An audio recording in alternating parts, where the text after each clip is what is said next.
Welcome to the DO Boxing Show. I'm your host, Dameon Okposio, and in this episode, we're going to be talking about how to get and retain sponsorship. So I had a young athlete approach me a few weeks ago asking about sponsorship and how to get sponsorship. And normally that's one of the things that I would reserve for a consulting session. But this young man is doing extremely well as an amateur fighter. He's continuing to stay busy, and he's looking for ways to build his brand and improve himself in terms of getting sponsorship out there. And I think getting sponsorship is a great thing to do, especially when you're an amateur. You don't necessarily want to wait until you're pro. You want to develop a good base of financial support if you can, and if not, you want to get in the practice of doing it, because if you're looking to make money as a professional and you're not looking at getting sponsorship, then you're definitely going to be missing the boat. And you don't want to miss the boat. There's lots of things that you can do in order to put yourself in a position where you can win in the game of sponsorship, especially if you're not going to be fighting that often. So what I told him is that going after sponsorship is a numbers game. So you can do it one of two ways. Either you can get a manager, an agent that looks for sponsorship for you, and you can pay them a percentage, which some people do with me.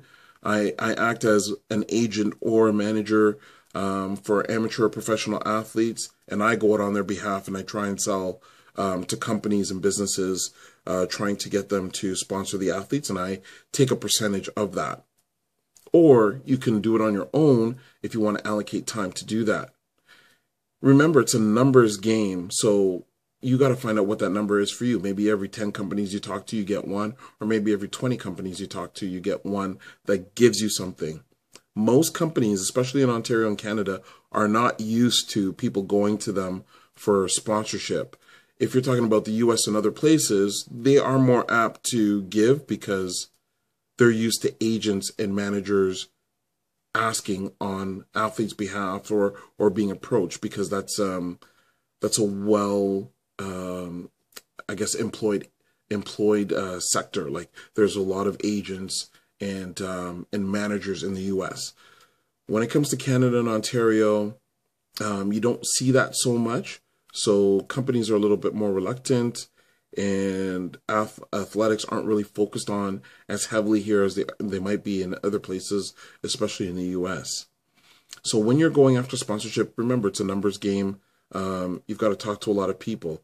The first 2 or 3 sponsors that you do get, they may just give you a hat, shirt, something, but not money. And take that, be grateful for it, and boost it. Boost it on your social media. You want to talk about it anytime you might get into a newspaper, in your local newspaper, or on a local cable network. Make sure you're wearing whatever it is or have whatever it is. Basically, you want to talk about it so much that it gets back to them, that they appreciate the fact that they've given you something. And then when you've developed a good reputation with the sponsors that you do have, then you can start negotiating with your 4th, 5th, 6th potential sponsor that you have. If you're looking now for money for boxing equipment, traveling, it's a little bit easier because now they have a reference point. They can go to someone and say, hey, how was this person with you when you sponsored them? Or they can provide you a reference letter, and then you just continue on with that. It's basically a numbers game, but you want to be strategic in how you do it, and you always want to be grateful out the bat, because again, companies aren't used to it. Companies go through ebbs and flows when it comes to finances. So if you're patient with the companies, that can work in your favor, because when they are doing well, they may remember you, and then you can go back to them and potentially get sponsorship at that particular time.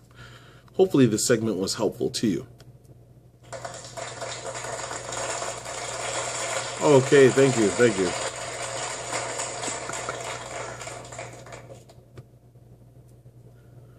Remember, you can ask us any questions related to boxing by sending us a message either through Twitter at DOKPOSIO or through email okposio@hotmail.com. And don't forget to subscribe through YouTube, Dameon Okposio, to get every episode of the DO Boxing Show. We want to thank you for tuning into this episode, and we'll catch you on the next one.